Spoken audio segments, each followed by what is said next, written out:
آج یہ 8ویں مجلس ہے جس میں موت کے بارے میں باتیں شروع ہوئی تھی، اور آج جو ذکر ہے مرنے کے بعد کچھ باتوں کا، جس میں خصوصی طور پر ذکر ہوگا کہ نیک مومن کا جب انتقال ہوتا ہے تو قبر میں اس کے ساتھ کیا معاملہ ہوتا ہے۔ تاہم اس سے پہلے ایک حدیث یہ بھی ہے، حضرت ابو قتادہ رضی اللہ عنہ سے روایت ہے کہ رسول اللہ صلی اللہ علیہ وسلم ایک مرتبہ سفر میں تھے، تو راستے میں آپ تھے تو مدینہ طیبہ کے اندر حضرت برار رضی اللہ عنہ کا انتقال ہو گیا۔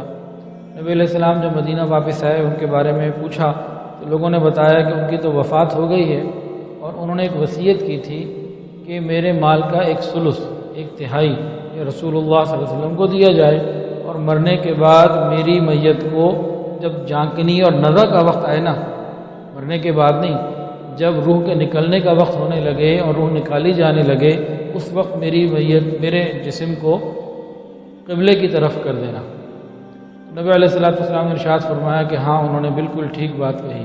تو یہاں سے یہ بات معلوم ہوئی کہ جس وقت انسان کا انتقال ہو رہا ہو اس وقت اس کا رخ قبلے کی طرف کر دینا یہ سنت ہے۔ پھر نبی علیہ السلام ان کی قبر پہ گئے، اور نبی علیہ السلام نے پھر وہاں پہ دعا بھی کی، ان کی مغفرت کے لیے دعا کی، اے اللہ ان کی مغفرت فرما، ان پر رحم فرما، اور ان کو اپنی جنت میں داخل فرما۔ روح نکل جانے کے بعد آنکھیں کھلی ہوئی ہوں تو ان کو بند کر دینا سنت ہے، اور اوپر چادر اڑا دینا سنت ہے۔ چادر کا رنگ سفید ہو تو ٹھیک ہے، کوئی اور ہو تو کوئی مسئلہ نہیں۔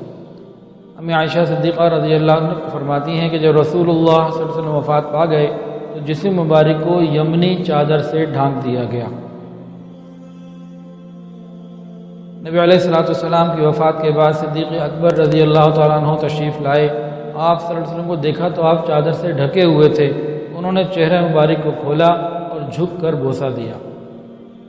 نبی علیہ السلام سے بھی یہ بات ثابت ہے، کئی صحابہ کی وفات کے موقع پہ نبی علیہ السلام نے ان کی میت کو بوسہ دیا۔ صدیق اکبر رضی اللہ تعالیٰ عنہ نے نبی علیہ السلام کو بوسہ دیا۔ جب انسان آنکھ بند کر رہا ہو تو اس وقت بھی ایک دعا مسنون ہے۔ کسی کا انتقال ہو جائے اور آنکھیں تو کھلی رہ جاتی ہیں، پھر اس کو آنکھوں کو بند کرنے کا حکم ہے، بند کرتے وقت دعا بھی مانگنے کا حکم ہے۔ بسم اللہ وعلی ملت رسول اللہ، بسم اللہ وعلی ملت رسول اللہ، اس دعا کو پڑھتے ہوئے انسان مردے کی آنکھوں کو بند کرے۔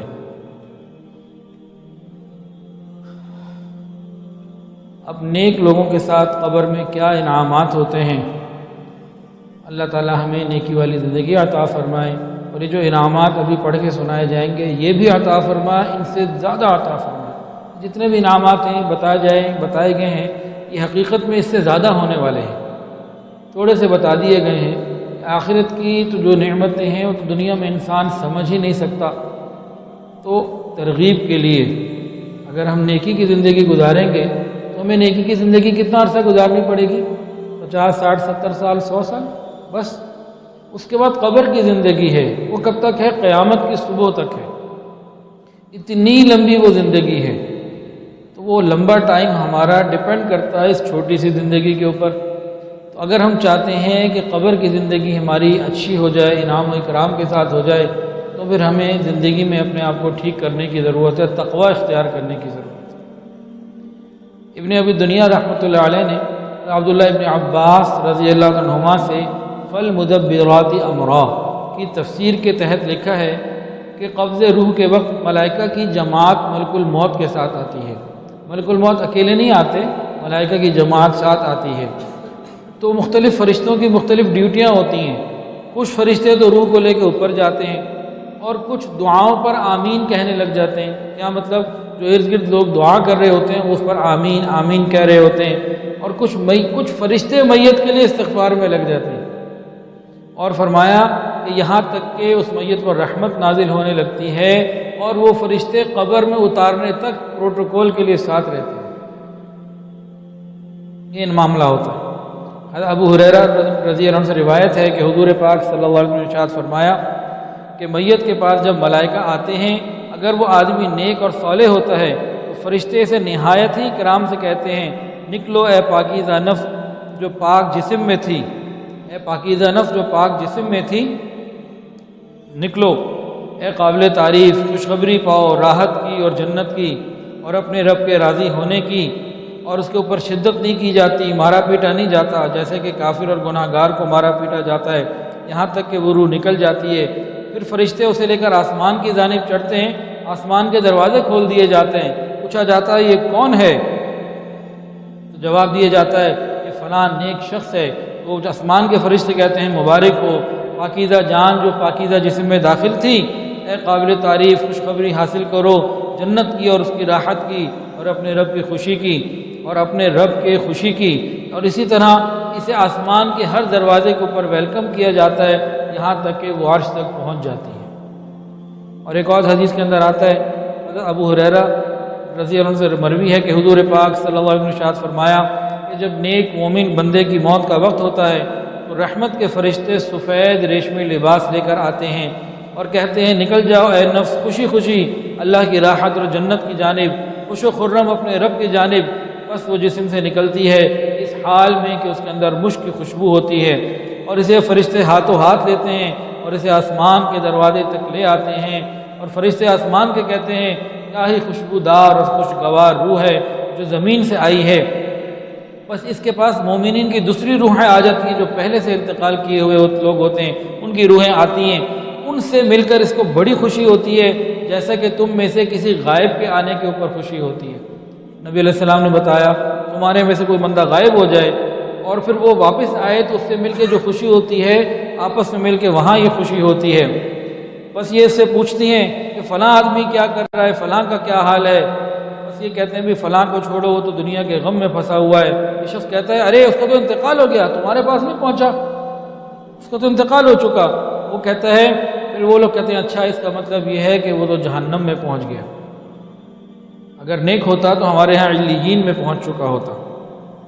ایک تیسری حدیث بھی سن لیجئے، حضرت براء بن عازب رضی اللہ عنہ کی روایت ہے کہ نبی علیہ السلام نے ارشاد فرمایا کہ جب مومن کے لیے دنیا سے جانے کا آخری وقت ہوتا ہے اور آخرت میں جانے کا وقت قریب ہو جاتا ہے تو آسمان سے خوبصورت چہرے والے فرشتے اترتے ہیں، ان کا چہرہ سورج کی مانند روشن ہوتا ہے، ان کے پاس جنت کا لایا ہوا کفن ہوتا ہے جس میں جنت کی خوشبو لگی ہوتی ہے، یہ اس کی نگاہ کے سامنے بیٹھ جاتے ہیں، پھر ملک الموت آتے ہیں اس کے سرہانے بیٹھ جاتے ہیں، اسے نہایت ہی اکرام سے کہتے ہیں اے پاکیزہ نفس نکلو اللہ کی مغفرت اور رضوان کی طرف۔ پھر نبی علیہ السلام نے فرمایا کہ روح اس طرح آسانی سے نکال لی جاتی ہے جس طرح مشکیزے سے پانی کا قطرہ، مشکیزہ پانی سے بھرا ہوا ہو اس میں قطرہ نکالنے کے لیے بھی کوئی تکلیف ہوتی ہے؟ کچھ بھی نہیں، مشکیزے سے پانی کا قطرہ جس طرح نکلتا ہے نیک مومن کی روح اس طرح نکال لی جاتی ہے۔ بس ملک الموت اسے لے لیتے ہیں، روح اس حال میں نکلتی ہے کہ اس میں مشک کی ایسی خوشبو ہوتی ہے جو زمین میں نہیں پائی جاتی۔ نبی علیہ السلام نے فرمایا پھر یہ فرشتے آسمان پر لے کر چڑھتے ہیں، پر جہاں جہاں ان کا گزر ہوتا ہے فرشتے کہتے ہیں کیسی پاکیزہ روح ہے، وہ کہتے ہیں فلاں بن فلاں ہیں، یہ حاجی صاحب ہیں، قاری صاحب ہیں، یہ مولانا صاحب ہیں، یہ تو جناب انہوں نے اتنے دین کے کام کیے اور انہوں نے یہ نیکی کی، یہ تو پھر ان کے مناقب بھی بعض بیان ہو جاتے ہیں، کیسی پاکیزہ روح ہے۔ تو فرشتے تعریف کرتے ہیں اور اس کا تعارف کرواتے ہیں اور دنیا کے ناموں میں سے جو بہترین نام ہوتے ہیں اس سے یاد کرتے ہیں، یہاں تک کہ وہ اسے آسمان دنیا تک پہنچ جاتے ہیں لے کے، اس کے لیے دروازے کھلوائے جاتے ہیں تو اس کے لیے کھول دیے جاتے ہیں۔ بس یہ سب فرشتے اس کے ساتھ اور ہو جاتے ہیں، یہاں سے فرشتے چلے، راستے میں چل رہا ہے، ہر آدمی ہر فرشتے کو بتایا جا رہا ہے کہ فلاں بن فلاں ہیں، اس کے یہ کام ہے اور یہ ایسا ہے، اور جب پہلی آسمان پہ پہنچتے ہیں دروازے کھول دیے جاتے ہیں، وہاں سے مزید فرشتے پھر شامل ہو جاتے ہیں، اسی طرح ساتویں آسمان تک ان کے ساتھ جاتے ہیں۔ اللہ پاک اس کے متعلق فرماتے ہیں میرے اس بندے کو علیین میں جگہ دے دو، تو اس کو علیین میں جگہ دے دی جاتی ہے اور یہ اس بندے کے ساتھ اکرام کا معاملہ ہوتا ہے۔ حضرت ابو ایوب انصاری رضی اللہ عنہ سے روایت ہے نبی علیہ السلام نے فرمایا کہ مومن کی جان قبض کی جاتی ہے، اسے فرشتے رحمت بشارت دیتے ہیں جیسے دنیا میں بشارت دینے والے بشارت دیا کرتے ہیں۔ وہ کہتے ہیں کہ دیکھو ان صاحب کو آرام دے دو، دنیا میں انہوں نے عبادت کی اور صبر کی بہت تکلیف اٹھا لی، اب ان کو آرام اور راحت دے دو۔ ایک اور حدیث سنیے، حضرت تمیم داری رضی اللہ عنہ سے روایت ہے، رسول اللہ صلی اللہ علیہ وسلم نے ارشاد فرمایا، اللہ تعالیٰ جب کسی نیک بندے کی وفات کا ارادہ فرماتے ہیں تو ملک الموت سے کہتے ہیں میرے دوست کے پاس جاؤ اور اسے میرے پاس لے آؤ۔ ملک الموت کو حکم ہوتا ہے میرے دوست کے پاس جاؤ اور اسے میرے پاس لے آؤ۔ جس کو اللہ اپنا دوست کہہ دیں، ملک الموت کی جرت ہو سکتی ہے کہ اس کا جو ہے اس کو کوئی تکلیف پہنچے، وہ تو پھر اس کا بڑا اکرام کے ساتھ، فرشتے تو بہت زیادہ اکرام کریں گے کہ بھئی اللہ کے دوست کو لینے آئے ہیں۔ فرمایا ملک الموت سے جاؤ میرے دوست کے پاس اسے لے آؤ، کیونکہ میں نے اسے رنج اور راحت دونوں میں آزمایا ہے۔ دنیا میں اسے رنج میں بھی آزمایا، راحت میں بھی آزمایا، اور دونوں میں اس کو میں نے ثابت قدم پایا، وہ میری رضا کے مطابق رہا۔ کیا مطلب؟ رنج میں، غم میں بے صبرا نہ ہوا اور کوئی کام خلاف شریعت نہ کیا، اور راحت کے اندر جو ہے وہ متکبر نہ ہوا، کوئی بڑا بول نہ بولا اور عاجزی کے ساتھ رہا۔ میں نے اس کو رنج میں بھی آزمایا، میں نے اس کو غم میں بھی آزمایا، میری رضا کے مطابق ہی رہا۔ یہ میرا دوست ہے، جاؤ اسے اکرام کے ساتھ لے کر آؤ۔ تو فرمایا حدیث میں کہ ملک الموت 500 فرشتوں کی جماعت کے ساتھ، پوری پروٹوکول کی ٹیم کے ساتھ آتے ہیں۔ ان کے ساتھ جنت کے خوشبو والے کفن ہوتے ہیں، پھولوں کی شاخیں ہوتی ہیں جس میں مختلف خوشبوئیں ہوتی ہیں، پیسیوں رنگ کی ہوتی ہیں۔ ان کے پاس مشک میں بسا ہوا سفید ریشمی کپڑا ہوتا ہے۔ پھر ملک الموت فرشتوں کے ہمراہ بیٹھ جاتے ہیں۔ ہر فرشتہ اپنا ہاتھ ایک ایک عضو کے اوپر رکھ دیتا ہے، گویا کوئی ہاتھ کے اوپر ہاتھ رکھ رہا ہے، کوئی ٹانگ کے اوپر ہاتھ رکھ رہا ہے، کوئی سر کے اوپر ہاتھ رکھ رہا ہے، کوئی پیٹ کے اوپر ہاتھ رکھ رہا ہے، کوئی منہ کے اوپر ہاتھ رکھ رہا ہے۔ تو ہر فرشتہ اپنا ہاتھ ایک اس کے اوپر رکھ لیتا ہے، اور مشک میں بسے ہوئے اس ریشم کو اس کی تھوڑی کے نیچے بچھا دیا جاتا ہے، اور ایک دروازہ جنت کی طرف کھول دیا جاتا ہے۔ جب یہ سب چیزیں وہ دیکھ رہا ہوتا ہے، اس کا دل جنت کی طرف رغبت کرنے لگتا ہے، کبھی پاکیزہ بیویوں یعنی روحوں کی جانب، کبھی جنت کے لباس کی جانب، کبھی پھولوں کی جانب۔ جس طرح گھر والے چھوٹے بچے رو رہے ہوتے ہیں، ان کا دل بہلانے کے لیے کھلونے، چیزیں اور کھانے پینے کی چیزیں، مزے مزے کی چیزیں آگے کر دیتے ہیں۔ بتایا کہ بالکل اسی طرح جو ہے جنت کی چیزیں اس کے سامنے کر دی جاتی ہیں، جنتی حوریں خوش ہو رہی ہوتی ہیں، اس کی روح اچھل رہی ہوتی ہے خوشی کے اندر۔ ادھر فرشتہ کہتا ہے اے پاک نفس، اچھے درختوں، دراز سایوں، لمبے سایوں، بہتے پانی کی طرف چلو۔ ملک الموت اس پر ماں سے بھی زیادہ شفقت کرتا ہے، ملک الموت اس پر ماں سے بھی زیادہ شفقت کرتا ہے کہ وہ جانتا ہے کہ یہ روح اللہ کے نزدیک محبوب ہے، تو اس روح پر نرمی کر کے خدا کی خوشنودی چاہتا ہے۔ ملک الموت بھی چاہتے ہیں کہ میں بھی اللہ کو راضی کروں، اللہ کے دوست کو لینے آیا ہوں، ایسا نہ ہو میری ہی پکڑ ہو جائے۔ تو ملک الموت کے بارے میں نبی علیہ السلام نے بتایا کہ وہ ماں سے زیادہ بھی نرمی کا معاملہ کرتا ہے، کیونکہ وہ یہ جانتے ہیں کہ روح اللہ کے نزدیک محبوب ہے، تو اس روح پر نرمی کر کے خدا کی خوشنودی خود وہ بھی چاہ رہے ہوتے ہیں۔ بس اس کی روح اس طرح نکال لی جاتی ہے جس طرح آٹے سے بال نکالا جاتا ہے۔ ادھر اس کی روح نکلتی ہے، ادھر تمام فرشتے کہتے ہیں سلام علیکم ادخلوا الجنۃ بما کنتم تعملون۔ فرشتے جو ہیں وہ سلام کرتے ہیں اور جنت میں داخلے کی بشارت دے رہے ہوتے ہیں۔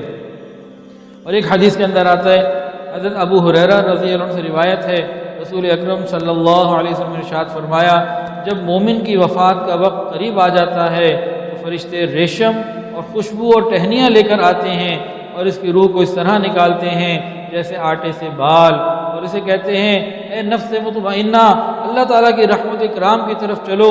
جب اس کی روح نکلتی ہے اسے مشک اور خوشبو پر رکھا جاتا ہے، پھر ریشم میں رکھ کے اس کو علیین میں لے جاتے ہیں۔ تو مومنین کے ساتھ ایسا معاملہ، اگر ہم چاہتے ہیں کہ ہمارے ساتھ بھی یہی معاملہ ہو، پھر ہمیں دنیا کی تھوڑی سی زندگی رب کی مرضی کے مطابق گزارنی پڑے گی۔ تھوڑی سی زندگی میں ہم رب کی بات کو مان لیں، ہمیشہ ہمیشہ کی زندگی میں، ارے آخرت میں تو ہر ایک کو چھوٹی سی خدائی ملنی ہے، جنت میں ہر ایک کو چھوٹی سی خدائی ملنی ہے، جہاں وہ جو چاہے گا وہ سب کچھ ہوگا۔ وَلَكُمْ فِيهَا مَا تَشْتَهِي أَنفُسُكُمْ وَلَكُمْ فِيهَا مَا تَدَّعُونَ۔ بندہ جو چاہے گا اس کو مل کے رہے گا، ہر چیز ملے گی۔ تو یہ نعمت جنت کی ہمارے انتظار میں ہیں، ہمیں ان کے شوق کی، اس کا شوق بڑھانا چاہیے، ہمیں اپنی دعاؤں میں دعا مانگنی چاہیے۔ اللہم انی اسألک الشوق الی لقائک، اللہ میں آپ سے آپ کی ملاقات کا شوق مانگتا ہوں۔ یہ رب سے ملاقات کا وقت ہوگا جب انسان دنیا میں رب سے دوستی کر لے گا۔ یاد رکھیں، جو شخص دنیا میں اللہ رب العزت سے دوستی کرنے کی کوشش کرے گا، قیامت کے دن اللہ اسے اپنے دشمنوں میں نہیں کھڑا کرے۔ جو شخص دنیا میں رب العزت سے دوستی کرے گا، دوستی کرنے والوں میں شامل ہونے کی کوشش کرے گا، اللہ کے دوستوں سے اپنے رابطے کو رکھے گا، بڑھائے گا اور دوستی حاصل کرنے کی فکر میں آ جائے گا، قیامت کے دن اللہ اس کو دشمنوں میں نہیں کھڑا ہونے دے، اس کو اللہ اپنوں میں، اپنے محبت چاہنے والوں میں کھڑا کرے۔ ایک اور حدیث سنیے، حضرت ابو ہریرہ رضی اللہ عنہ سے روایت ہے کہ مومن کی روح قبض ہونے سے پہلے اسے بشارت سنا دی جاتی ہے۔ جب اس کی روح قبض ہوتی ہے تو وہ پکارتا ہے، انسان اور جنات کے علاوہ اس کی آواز کو گھر میں رہنے والا ہر چھوٹا بڑا جانور سن لیتا ہے۔ آواز یہ ہوتی ہے کہ مجھے جلد ارحم الراحمین کی بارگاہ میں لے چلو۔ جب اسے تخت پر رکھا جاتا ہے کہتا ہے مجھے کیوں دیر کرتے ہو، اور جب اسے قبر میں داخل کیا جاتا ہے قبر میں اسے بٹھا دیا جاتا ہے، اسے جنت اور وہ تمام چیزیں جن کا اس سے وعدہ کیا گیا تھا دکھائی جاتی ہیں، اور قبر پھولوں سے اور خوشبو سے بھر دی جاتی ہے۔ بکر بن عبداللہ سے روایت ہے کہ جب ملک الموت کو نیک مومن کی روح قبض کرنے کا حکم دیا جاتا ہے تو انہیں جنت کے پھول دے کے کہا جاتا ہے کہ اس کی روح کو پھولوں میں رکھ کر لے کے آنا۔ عبداللہ ابن مسعود رضی اللہ عنہ سے روایت ہے جب نیک مومن کی روح کو اللہ قبض کرنا چاہتے ہیں تو ملک الموت کو حکم دیتے ہیں اس بندے کو میرا سلام پہنچاؤ۔ جب نیک بندے کی روح کا وقت آتا ہے تو بعضوں کے ساتھ یہ معاملہ ہوتا ہے، اللہ ملک الموت کو حکم دیتے ہیں تم روح نکالنے جا رہے ہو پہلے میرا سلام اس کو پہنچاؤ۔ ملک الموت اس بندے کو خدا کا سلام پہنچاتے ہیں جس سے وہ ملاقات کے لیے بے چین ہو جاتا ہے، اور اس شوق ملاقات میں اس کو بھی کسی چیز کا، تکلیف کا، روح کے نکلنے کا، دنیا کے چھوڑنے کا کوئی غم ہی نہیں رہتا۔ اللہ اکبر کبیرہ۔ محمد بن کعب القرطبی کہتے ہیں کہ جب مومن کی روح قبض کرنے کا وقت ہوتا ہے ملک الموت آ کر کہتے ہیں السلام علیک یا ولی اللہ، اے اللہ کے دوست آپ کو سلام ہو، اور پھر اللہ رب العزت کا سلام بھی پہنچایا جاتا ہے۔ ایک حدیث سنیے، حضرت عبید بن عمر رضی اللہ عنہ سے روایت ہے کہ آپ صلی اللہ علیہ وسلم ایک مریض کی عیادت کے لیے تشریف لے گئے۔ آپ صلی اللہ علیہ وسلم نے فرمایا موت کی وجہ سے اس کی ہر رگ میں درد تھا، لیکن رب کی جانب سے جب اس کو یہ خوشخبری دے دی گئی اس تکلیف کے بعد کوئی تکلیف نہیں، بس اسے سکون مل گیا۔ موت کی تکلیف مومن کے لیے، نیک مومن کے لیے آخری تکلیف ہوتی ہے، اس کے بعد پھر راحت ہی راحت ہے۔ اللہ تعالی ہمارے لیے بھی رحمت کا معاملہ فرمائے۔ جو لوگ ہم سے پہلے جا چکے ہیں ان کو سلام پیش کرنے کا بھی ایک طریقہ، یہ حدیث سے 2-3 حدیثیں میں آپ کے سامنے پڑھ دیتا ہوں۔ صحابہ کے اندر یہ بات موجود تھی، ایک صحابیہ تھی ام بشر، ان کے بیٹے بشر کا انتقال ہو گیا، بڑا غمگین اس کی یاد میں ہوتی تھی۔ ایک دن بے چین ہو کے نبی علیہ السلام کے پاس آئیں، کہنے لگیں کہ ہمارے قبیلے والوں کا تو انتقال وقتاً فوقتاً کبھی کسی کا ہو ہی جاتا ہے، تو کیا میں اپنے بیٹے کو سلام پہنچا دیا کروں؟ تو جانے والا ہو میں اس کو کہہ دیا کروں کہ بھائی جب تمہاری میرے بیٹے سے ملاقات ہو تو میرا سلام پہنچا دینا۔ تو نبی علیہ السلام نے فرمایا کہ ہاں ٹھیک ہے۔ عبد الرحمن بن کعب نے اپنے والد سے روایت کی ہے کہ جب حضرت کعب کی وفات کا وقت آیا تو ان کے پاس ام بشر بنت البراء آئیں اور کہا اے ابو عبد الرحمن اگر تمہاری فلاں سے ملاقات ہو تو ان کو میرا سلام پہنچا دینا۔ امام بخاری رحمۃ اللہ علیہ اپنی تاریخ میں روایت ذکر کی ہے کہ حضرت قتادہ کی صاحبزادی نے اپنے والد کی وفات کے تقریباً 15 دن کے بعد عبداللہ بن انیس کے پاس آئیں جو مرض الوفات میں تھے، ان سے کہا میرے چچا آپ میرے والد کو میرا سلام پہنچا دیجیے گا۔ ابن ابی دنیا نے بیان کیا کہ بشر بن برا بن معرور کا جب انتقال ہوا تو ان کی والدہ ام بشر کو بہت صدمہ تھا، وہ نبی علیہ السلام کی خدمت میں آئیں اور عرض کیا کہ قبیلہ بنی سلمہ کے لوگ اگر وفات پائیں جو ان کا قبیلہ تھا کیا یہ مردے آپس میں ایک دوسرے کو پہچانتے ہیں؟ تو میں بشر کو اپنے بیٹے کو ان مردوں کے ہاتھ سلام بھجوا دیا کروں؟ نبی علیہ السلام نے فرمایا ہاں قسم ہے خدا کی جس کے قبضے میں میری جان ہے، وہ آپس میں ایک دوسرے کو اس طرح پہچانتے ہیں جس طرح درختوں پر رہنے والے پرندے ایک دوسرے کو پہچانتے ہیں۔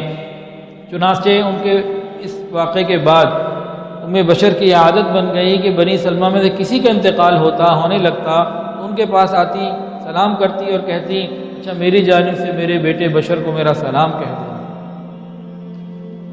اللہ اکبر کبیرہ۔ اللہ تعالی ہمیں آخرت کا یقین عطا فرمائے، اس کی تیاری عطا فرمائے۔